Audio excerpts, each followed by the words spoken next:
Um, I really appreciate you agreeing to at least let me quiz you a little bit about Yeah. who you are, what you're doing, and all that sort of stuff. So, but it's all your cohort's fault. So Denise said you have to talk to Jess. So here we are. How do you know Um, Denise? what's that? How do you know Denise? I know Denise primarily because of Rich. And so Rich was a AD, I was an AD. We did not work together, but we played some ad league softball together, as well as shot a bunch of Nerf hoops at my office. My old office was downtown on Water Street. And we had the 18-foot ceilings, so it was a good arena. Um, Right. so, but we've kind of traveled in the same circles, and so I've met and spoken with Denise many times, and she is a smart one, and so and we both, well, I shouldn't say we both, we know, but I am not a woman, so this industry has a way of chewing all people up, but maybe twice as hard uh, from a female perspective. And I want to make sure that my testosterone level is not too high and that we really kind of set the record straight. And so, what I'm trying to do here, and this it's kind of a new venture for me, but I have often had interns and others who have worked with me. I'm basically not unlike you guys. I'm a consultancy of one, not three. Mhm. I used to have an agency with 20 people in Milwaukee and Chicago, and 9/11 happened and it changed everybody's world. And so it became a case for me of, you know what, I need to take care of me and my family right now and see how that works. And kind of ever since, I figured out how to do that. And so a lot of working with smaller B2B, B2C companies in the area, but cut my teeth on some of the biggest brands in the world up in the Twin Cities and working up there. And so we all have kind of a curious route to where we are now. Yeah. And I'm very interested to learn more about you, that now you are part of this group. Mhm. And when did you set up 51? Like Almost 2 years ago. two March years ago. 1st will be 2 years. Yeah. Tell me a little bit about that and your own connection with Denise. Sure. Uh, and you know, how did you get here? Yeah. Yeah. Sure. So, um, I worked with Denise at a previous agency.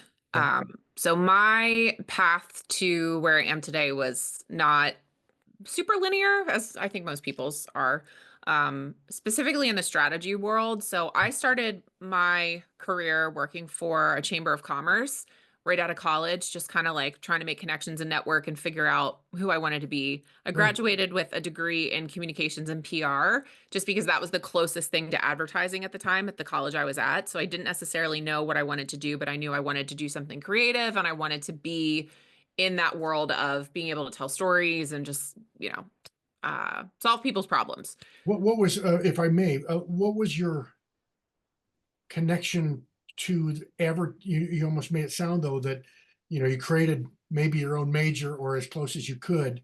Uh, why advertising? I mean, it could have gone so many. I mean, the Denise's husband and I and other art director types oftentimes are actually just frustrated either screenwriters or would-be Steven Spielbergs that realized, no, I don't know the first thing about making a movie, but Yeah. telling 60-second or 30-second stories isn't half bad either. So my link was less cinematically based and Okay. more making people be entertained based. Okay. So I was always sort of like the class clown, the levity in the room. I love to make people laugh. I think that's my like love language is I just want people to be at ease and connected. And if I can add some lightness or tell a story that connects people together, like that's my vibe. That's where I live. Great. And so I think I saw marketing probably more than advertising at the time because again, I graduated college in '05. Okay. So advertising was still not widely available, especially I went to a state school. So um Which school did you go to? So, Shippensburg in I'm Pennsylvania. sorry. Shippensburg. Shippensburg in Yeah. Pennsylvania, yeah. I started as a secondary ed major. I wanted to be a high school English teacher for Okay. all the same reasons. Like I loved English. I had a great teacher in school that kind of helped me learn through writing that I could make people smile and happy. So writing, I would say, is probably my initial channel into Okay. it. Okay. And I always say, I was just talking about this, like my dream job, I think, was to be a writer for SNL. Like that was my, if I made it, that's where I'd end up. So I took a job out of college just wherever I could find one. And like I said, started a chamber of commerce knowing that at least I could make some connections there. And they put me in a marketing role in that my job was to recruit new members to the chamber. But I kind of made it my own and Okay. started building little programs. I started a women's group. I started a mentorship group for women. So it gave me a space where I had autonomy. And I think they recognized that they could kind of let me do my own thing. And so I did. And I got to see every little part and nook and cranny of the organization, which helped me again say, like, okay, these are the things I like, these are the things I don't. What comes next after this? Sounds like strategy was already in your mindset right from the get-go. Yeah, for sure. Are you a are you a game player? I am very competitive. Okay. So, yes, I mean that in the best possible sense. yes, Not that you I no, I think my path is less. I love like I yes, of course, like I love card games, I love board games, I love all that it's sort stuff, of but figuring out how to win. I'm Yeah. like I'm a problem solver. I'm like, Okay. how do we get there? How do we fix this? How do we get to the next whatever's next, I want to get there. So my instinct is to solve whatever problem was ahead of me so that I could get to whatever was next. So that's Excellent. sort of my Excellent. So, strategic. and again, so understand the rationale behind these interviews for the most part, although it kind of works in all phases of this, is initially it's to help those other college students who are creative, who, when you say what you said, it's like, that's me, right? Hmm. Um, and so I'm trying to help them. I'm also, here are the people who are already in, who I call the climbers, who, they've got the job, they're doing something, they're still not sure what they want. Yeah. uh this advertising world has changed pretty dramatically, and yet there are phases of it that are still very much the same, if you ask me. Just some new tools and new ways to handle it. And so in my era, which is, back in, cavemen days, um, it was really this triumvirate of, you could either be the art director, the copywriter, and the guy that you wanted to be was the creative director. And Hmm. almost everybody could start to see, ooh, that person's really got the cool job. And how Yeah. do you do that? And in my era, if you're an art director, basically the copywriter and CD would often were in cahoots, and then they would slide whatever their ideas were under the door, and I'd have to make it look pretty. And it didn't take me long to go, that's not what I want to do. If I'm going to be that, okay, so I got to write. All right, so I just determined I'm going to start writing. I'm going to start making sure that my headlines are the ones that the clients pick, and it didn't take long for me to play that strategic game of trying to figure out what is it that people wanted. And when you went into pitches, I have a tendency to gab and speak, and same for you. I can make people feel at ease, and it seemed to work. Yeah. So tell me your current role as, and don't let me put words in your mouth. I mean, you're a strategist. Do you Yeah. define yourself? Do you design yourself as a brand strategist or just as a more of a business strategist? So I very intentionally change that title depending Okay, on who I'm talking to. sure. I say strategist as a blanketed statement because I think I can play in a lot of different areas. I'm very much a generalist, great Jeopardy player because of that. Okay, And just to kind of go back to what you were saying really quickly, like, so I don't know if it's because of my PR background, but my um sort of intention behind everything I do when it comes to marketing and strategy is this like make it bulletproof. Like if you make it bulletproof, nobody can argue with you. okay, And whether that means having data, so research was an area that I very quickly latched onto once I got into the official like agency advertising world because it was very appealing to me to be able to have proof or a foundation so that things very quickly no longer have to be subjective. Because I think that was the thing that I saw as like a dark, scary area when I first got into advertising. So I worked for a small digital, I would say like boutique agency. Most of what we did was video production, TV commercials, Sure. and website design. And when we would enter into pitches at that stage, it was very subjective. It was just like, I like these guys better. I like that idea better. It's more fun or it's whatever. And so I started to think about ways that we could win pitches based on what at the time I didn't know was kind of like an insight, right? So, like, what's that truth that we all know to be true that will help them go, like, easy decision. We're going with you because we know that that's going to resonate. That's going to equal dollars. Yep. And so I think that was sort of where I started digging into the strategy world without even knowing what I was doing.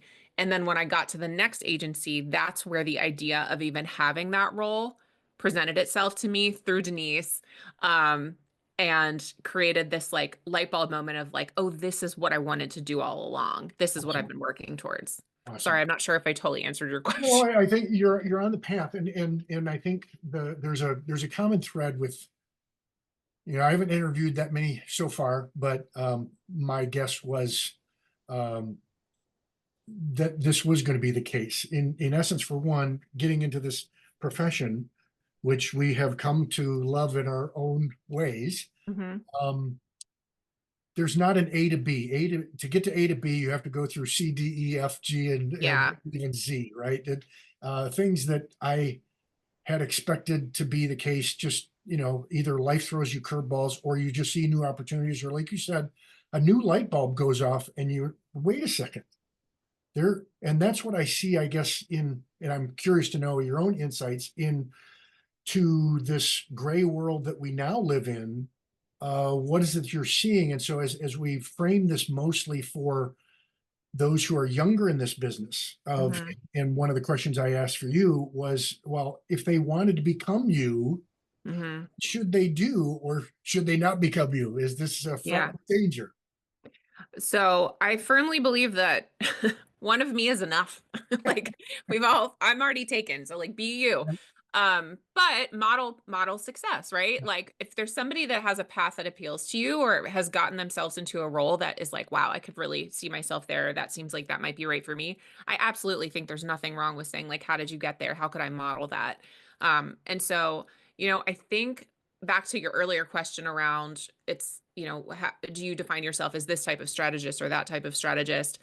Um, that's where I think it just depends on what the need is. If the need is based in marketing, I'm always going to tie it back to the business because I think those two things are constantly intertwined. Number one, if your goal from a marketing perspective is to make X number percentage of growth in your bottom line next year, can you operationally sustain that? If we help you make that leap, are you going to be able to man that with the state you're in today? And Mhm. so I think that's sort of where we've carved out a little niche for us because I love so much both sides. I love the operational piece. I love the marketing piece. So when I can marry those two things together, that really appeals to me. Not everybody wants to sit at that general level. So if you're someone who's much more interested in the marketing, you want nothing to do with the business side, team yourself up with somebody that lives in that space or, figure out how you can be really good in that one area. I think to get, for me personally, what was most beneficial in my path is I never really said no to anything. And I think that saying no is a privilege and a right that you earn the longer you work. And so when you're young and scrappy and learning, like to assume that you're above or that's not my job, like that kind of stuff just doesn't fly. And what I find is when you open yourself to opportunities, not to the point where people take advantage of you, but to the point where you're constantly getting access to information, you're just growing and learning. And again, defining like, okay, I really don't like that. So I know for sure that that's not the way I want to go. But now I know that. And I don't have to waste a year at some agency learning that the hard way. Um, but to get to the point where you can say no is a really great place to be, but it is earned. It is not given. I think that's really astute of you. I think, no is probably the most important word ultimately that you can say that I know to say no to this thing because it's either not in my strength or it is a waste of time. However, as you said, when you're first starting out, you got to pay the bills, and Right. for sadly we become prostitutes far too often. And then you start to realize, well, that's not even the right client, and the paycheck is pretty good, but I am not in my happy place doing this. And so I've done this for a long, long time. I've got a couple of gray hairs. And so the greatest thing now is I really am only working with the people that I want to work with. Yeah. That's such a real blessing, right? Yeah. Before, as you said, you're scrappy. And if I can garner an insight from what you just said, it's that because I think I was the same way. I recognized when I first got into this, I didn't know anything of what I was doing other than I was a creative person. In high school, I'm the guy. I'm not only Joe Jock guy. I'm making the posters for my team. Kind Yeah. of thing. It was a very curious position to be in. But that also meant I didn't know the first thing about advertising marketing, but I knew that this was a creative venue.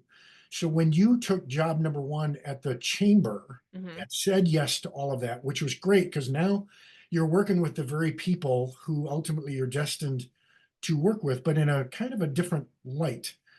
When the opportunity took you into the ad world more specifically, I mean, how did that happen? Because your resume is going to say, okay, I'm at the chamber, but and did you even know that there was this job that had anything to do with strategy per se? No. Okay. So the opportunity that came from I'm like a fishbowl. Like I grow to the size of my tank, and I or a goldfish, I'm sorry. I grow to the size of my tank. And I think again, it's being aware of knowing when you've kind of hit your ceiling or your limit or whatever it is, and like being comfortable with that, which is totally fine if that's where you want to live. I have a lot of friends that do that. They're in a position where it's like, I'm going to raise kids now, so I want a job where I can be on autopilot. Yep. I have always found fulfillment from both worlds. So I know that I'm someone that needs to constantly be fed and learn. So at the chamber at the time, I'd kind of hit that limit where it's like I feel like I've kind of done everything I can do here. How long did And that take, by the so way? I'm gonna say 4 years. Okay. It was a while ago, so I'm gonna say 4 years. It does And seem I that this industry, if you want to move up, you have to move out. Yeah, and I did. I mean, I worked my way up. I started as like a manager level or coordinator level. Then I went to manager. Then I went to director. And it was like, all right, this is sort of it for me. What else is there? So again, this is one of those examples where like we did an annual event every year. It was our biggest event. And we started doing this sort of skit based performance. I volunteered to write the skits, not at all in my job description, like completely outside of it. But I loved it. And I thought, this is where I can fulfill that creative side of me and expose myself to a different part of my day to day job. And in doing that, I was able to meet someone who owned a video production company because he did the recordings for the skits. Okay. So we started to build a relationship. And again, that whole job was about relationship building, which I recognize within me is one of my gifts or talents. Like I'm a big people person, I'm a big connector. I'm able to identify within everyone I meet kind of like what drives you, what's important to you, and how can I add value to you, to your life, to your whatever space you're in. And if I can't, that's okay. But so I had started kind of building some of these relationships with different people within the chamber, and they had sort of created this new role as they were growing for an account director. Right. So it was basically a sales job, but I knew if I took it, I would still get to participate in some of this other stuff. And so I took the role, was responsible for all the new business development, managed every single client that we brought in, and I got to, write scripts for videos, write creative campaigns, to How even learn much how to did it, code and do web design. right? How much did it scare you or intrigue you? At 50-50, Yeah. I think anything that's like worth it should be a little scary because it just means that you're learning something new. So, But you had uh, confidence that this was something that you thought you could master. I knew that I had enough people around me to support me, that it was a good environment. I will say Okay. that. I had a really good team. They appreciated having me there because it made their lives easier because I was helping them with their work. And so again, just building those relationships, building that trust. I think is another important piece. If you're somebody who comes into an environment and you're like, I'm going to get my hands in everything, but people don't trust you, that path's not going to work for you because you're going to look like a threat. So I very much was like, I need to build relationships with these people. I need to establish connection so that they see I'm on their team. I'm here to help them. I'm not here to step on their toes. Because as you know, when you're in a creative environment, giving feedback is like, good luck. Yeah, I had to verbally say to everybody, it's like, if you tell me my idea is interesting, then I'm just going to assume that you think it's shit. So, Yeah. uh, so it's that kind of thing, but it's a challenge. So by the time that you and Denise got connected and you are in more of the bigger leagues, Hmm. tell me how that transition happens and how you grew into the role that you were there. Sure. So I stayed in the account services side. That was where I had transitioned to this other agency. Yep. Again, it came to me through a connection. There was new leadership. They reached out to me and said, "Hey, my friend has just purchased this agency. He's looking to grow it, looking for good people. Would you be interested?" And at the time, I was like, "Not really. I kind of love, what I'm doing here." But I was starting to get that feeling like my shoulders were hitting the wall. Like I don't know how much Yep. more I can do here. And I really wanted to let go of the business development side because it was just stress that I was no longer looking to deal with. Okay. Um, and so I started at this new agency again, rose kind of through the ranks at a certain point, was overseeing the whole account services team. But during that time, I had always made it known that I wanted to move somehow into the creative side. And that to me meant either research or writing, or it could be kind of one of many things, Sure. but knew that I didn't want to live and die in account services, but very much appreciated the exposure that I got in that role. And that, I mean, it's not new or interesting advice, but it's advice that everyone should hear multiple times. Like, if you want to get into the advertising world, account services is, I think, the best place to start because you get exposure to every single part of the agency. You are the conductor. You have to make sure the client's happy. You have to make sure the creative team is happy. You got to make sure everyone's talking to each other. You get to see stuff before it's presented if you have a good creative team, if they let you into it. But again, it's about building trust. It's about earning the right to be consulted on work, Sure. and not seen as a threat or intrusive. So that was, again, kind of how I designed my environment. Okay. Okay. Um, l- uh, Let me just ask, as a woman in this male dominated space, has it been an issue for you? You said when you first started out that you had a great team. I Um, did. Yeah. When I I was at a capture from smaller Denise's team, commentary that she faced some more hostile situations. yeah, I think when I was on a smaller team, there's certain things I think as a woman that you deal with regardless of where you are and what size your team is. I think, earlier when I said saying no is a privilege applies to people asking you to do different tasks. It does not apply to being propositioned, for things that morally and ethically are Yes, wrong. So let me just make that very clear. But very, very clear. um, there were definitely instances where I felt as I went into the larger agency, I've really never had any issues with people not valuing my opinion or kind of making You didn't me feel have the less than. situation where you felt like my opinion is being discounted here. Not at the smaller agency. When I got to the larger agency and started working with bigger teams, more seasoned creative directors, I for sure felt that way. And I Yeah. think um, you know, there were so many times where I have walked into an environment where someone's like, "Oh, you're going to take notes today, right?" And you're just assume, right? And so that's like, as a woman in this industry, such a kick in the stomach because you're immediately assumed to That's be secretarial. secretary, And right? now, and I don't know you, but on Denise, and knowing Denise, she can come in like a sledgehammer at times. And to the old guard, either there's one of two choices: either this person is a bitch, or you better be on your toes and bring your A game because this person knows what the hell they're talking about. How do Yeah. you navigate that space? I am not, so Denise has instilled much confidence and I've learned a She lot from hasn't known her. me to crack a whip, you know? I have learned a lot from her. And Right. to answer an earlier question, which I don't think I completed, was I met Denise because we brought her in as a pitch coach. So that's how I met her. She was brought in to help us win a pitch. And I immediately connected with her and thought, I don't know who this woman is, but I need to know her. And I want to just like, I want to catch her sunlight. So Yeah. I'm going to figure out.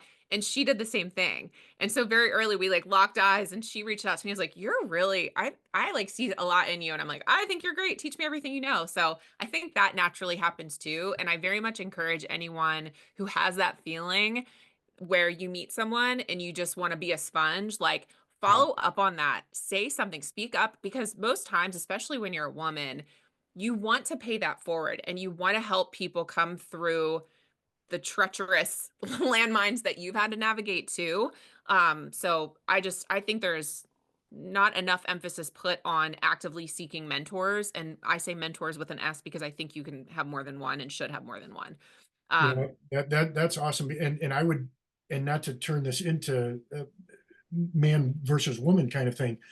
For the men, the advice is the same. 100%. You know, in that world, there's a number of alpha male guys who do not, I'm just going to go it alone. And being a guy who has sort of gone it alone in many different areas, and I wear a ton of hats, but I try to stay humble. Some of those hats are taking out the garbage, and you know, Yeah. we just have to get after it here. But when you can connect with someone that you recognize, um, creatively or strategically, is has a strength that you don't have, and you Yeah. know it.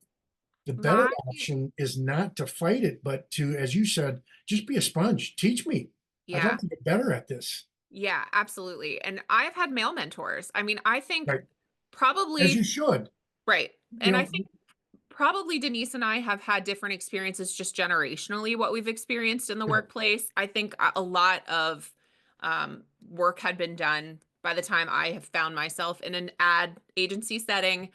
Still had issues with people where they treated me definitely less than, whether it's because I was a woman or I was in account service. I couldn't tell you because I think sometimes those two things just go hand in hand. It's mostly women are in account service anyway. yeah.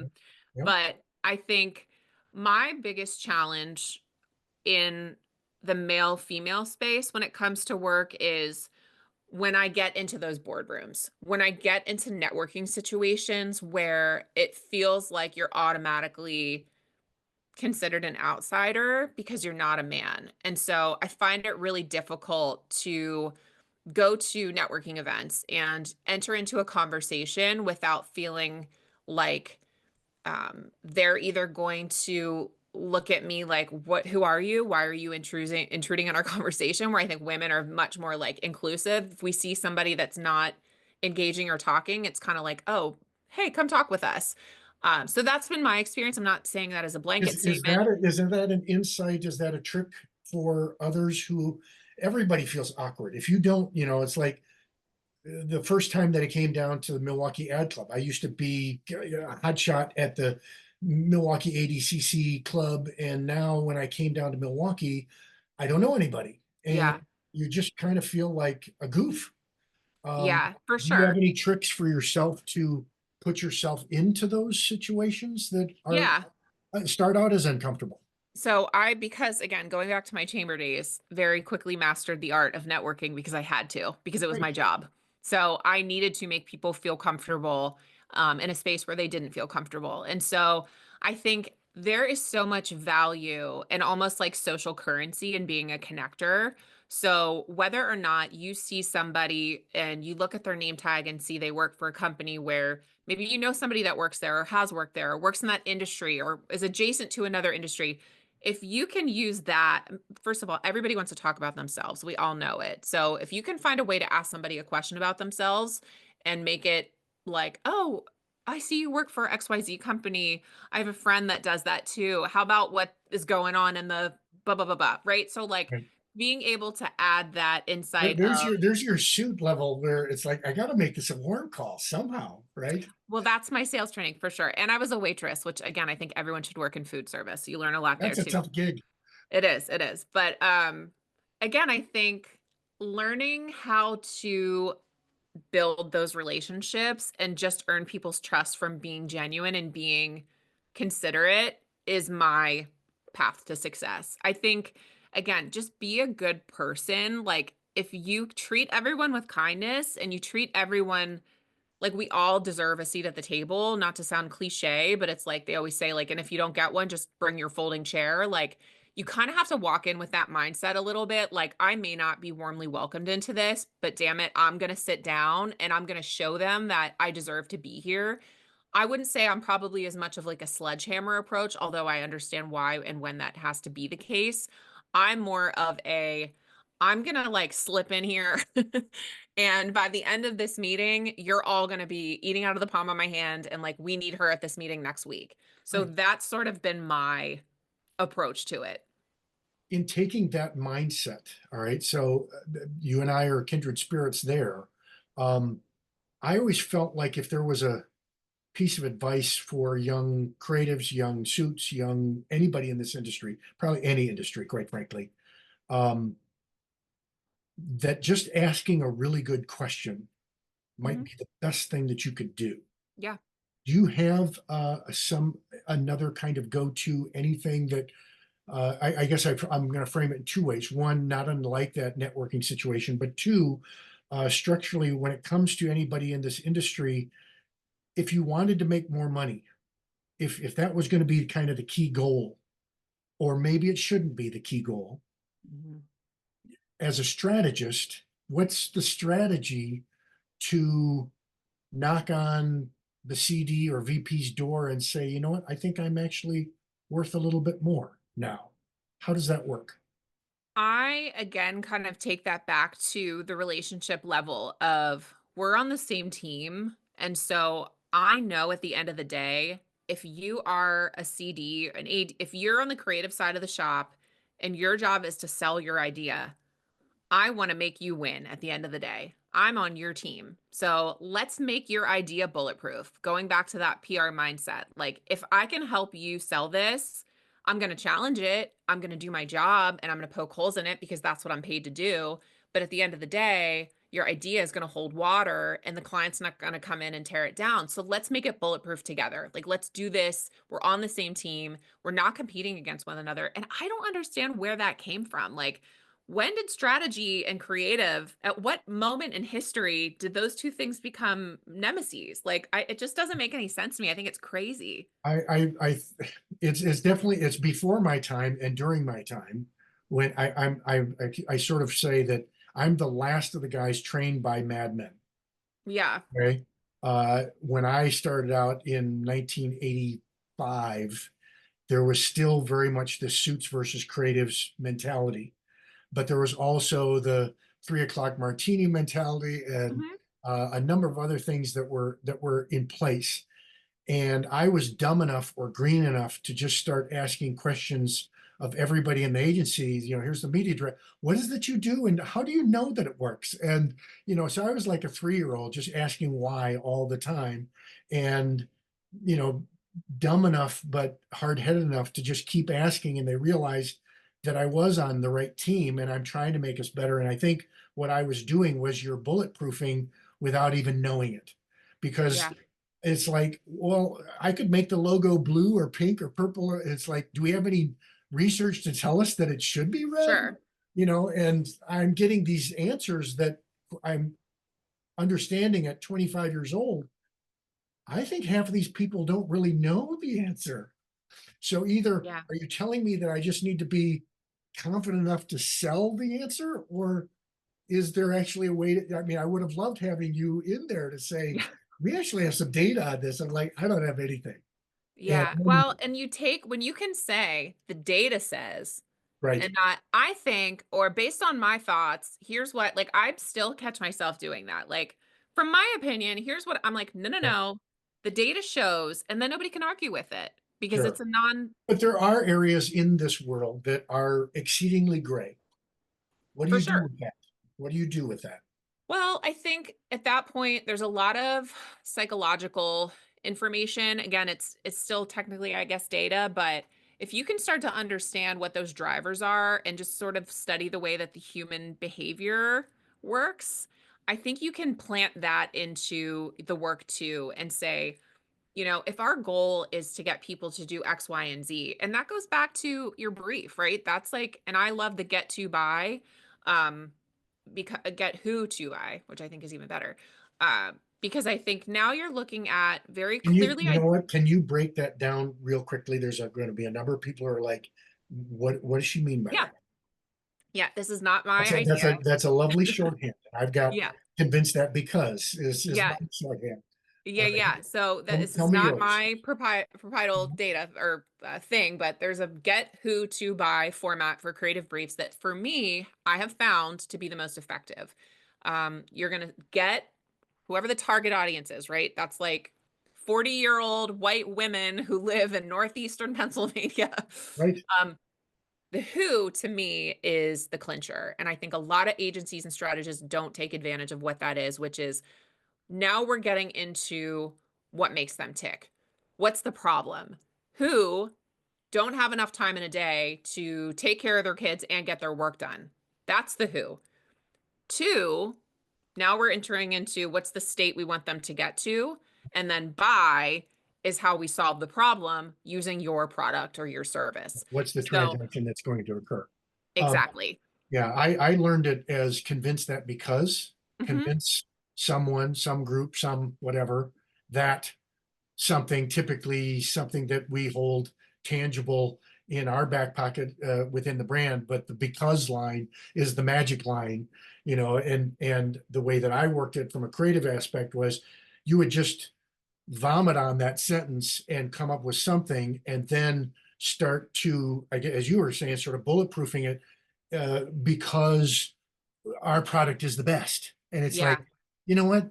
One, we can't say best, and two, that doesn't mean anything. So what do Yeah. you actually mean? And what is it they're actually going to do? So Right. yeah, that's great. And so that creative brief, and writing a few of those in my lifetime of coming back to a single page, not a tome. And frankly, can I get it down to a single sentence with Yeah. some maybe arbitrary, not arbitrary, some validated kinds of thoughts that go along with it so that the other creatives, the other account executives, everybody on the team, and ultimately to the client, do we all accept this as our new gospel truth? And Right. if the if our premise, because oftentimes I didn't have great data, I had hypothetical data. And so in that case, I was looking for a little bit of CYA that if we all said this is a great idea and we launched this and it didn't get the results we thought we were going to get, obviously that an opening line needs to be rephrased. We Yeah. assumed something and it wasn't, if you said in your 40-year-old housewives, maybe with, and we forgot to add, and the two kids. And what did that mean to her Right. existence? If there's a difference between 40-year-old spouse and 40-year-old housewife with younger kids versus older kids, and so on and so forth. So, yeah, I that's been a godsend for me. I use that all the time. And I think with that format, you're able to either bake the research and the data into it, and whether it's an addendum or it's part of the brief, that's up to whatever your work style is. If the creative director, I've had creative directors who are like, give me all the research. I love it. I've had creative directors that are like, I don't care about any of that. I want the one thing, and that's it. Um, but from that brief, you get that one idea, one thing, one truth. And that's where it's like the data at that point is important, but it's not what you hang your hat on because data is just data at the end of the day. If you can't tie it in a bow and make something insightful out of it. So that's where that insight lives. And I think if you can, again, align everybody, get everybody on the same page to agree that this is the insight that we're going to build the campaign around, that's your bulletproof because now we've all agreed. And everything from that point forward, if it doesn't live up to it, is not right. Doesn't mean it's bad, doesn't mean it Mhm. failed because it wasn't creatively sound. It just means that it's not on par with what we're trying to say. Yeah. That's just a fun idea. Hey, I would like to wrap this up, and my wrapping it up is really to turn it back over to you and in the years of experience that you've had, and it could be something really simple, but to me, I guess it's, do you have another little golden nugget for us? And it doesn't necessarily have to be in line with anything that we've said, but is there something that you oftentimes find yourself coming back to that, boy, I wish I knew this sooner, or I wish I would have stuck to my guns, or any of those kinds of things? I guess mine, and it's not original, but it's like, don't ever be afraid to ask questions and don't let your fear of being seen as inexperienced or vulnerable stop you from learning. Because I think I've had so many instances where I was made to feel like if I asked a question, it meant like I didn't know what I was doing. Right. But I think if you always are asking why or digging deeper into why is something the way it is, or why aren't we thinking about that, or why couldn't we do that? Um, you will continue to learn, you will continue to encourage other people to think differently, and you really shouldn't be made to feel lesser than because of it. So, and if you find yourself in an environment where you're not allowed to ask why, it maybe isn't the right environment for you, and that's Right. okay too. So Right. being comfortable with that and recognizing like if this is going to limit my growth and my I have a growth mindset, then like I'll go somewhere else, Yep. because whether you want to grow in your current field or you want exposure to others, you really can never stop questioning. There's just there's there's no end to opportunity and how things could change and shift and evolve. And if you can be part of that, I think that's really beautiful. So don't be afraid of it. Excellent. Hey, I really appreciate it. Thank you. I Yeah. may come back to you. We'll see how this goes, and don't be surprised if others seek you out, and they should. And this is how we'll end this. Um, in that, when you're young and dumb and cheap and all of those, which are actually superpowers in a Yeah. way, um, because it doesn't cost much for the business owner or the director or VP to bring you on the team. And if it doesn't work out, then you're just gone. That's all. Yeah. Um, but in terms of um, having someone reach out to you, Hmm. what would what do you think would cut through the clutter that you would? I'm this young and dumb intern at XYZ agency, but now I went to your site. I read that you're this, you know, person who can make a creative review go very swimmingly. Yeah. Uh, what should they do? How can they reach out and not feel like they're the dummy that they think that they are? Yeah, I would say there's power in being um un what's the word I'm looking for? It's like you're still shiny, you're still new, you're still malleable. And so I think in the creative ad world, that tends to be, it's like we have a short lifespan, right? It's at a certain point you kind of age out in this industry, which is sad, but it's also beautiful because it's what leads to things like being a consultant or a freelancer or an adjunct professor. Like there's so many other things you can Yeah, do with this world yeah. and this We all secretly experience. want to be Dave Hennigan, apparently. Yeah, So right, right. So, I think using that again as like a superpower, as a positive, and saying like I'm young, I'm willing to learn, I'm willing to be scrappy, give me all the stuff that nobody else wants to do and I'll do it. Like who volunteers for that? right, I think that is something different and that's solving a problem. So again, going back to how do you add value to the situation? How do you solve a problem that someone has? And just follow up. Like I think we're so lazy now. We send one message and we're like, well, if they're going to respond, they're going to respond. Don't be a quiet little mouse, like the squeaky wheel, right? Like, don't be afraid to follow up, because a thing I learned back in my sales days is like, it's not closed until it's no.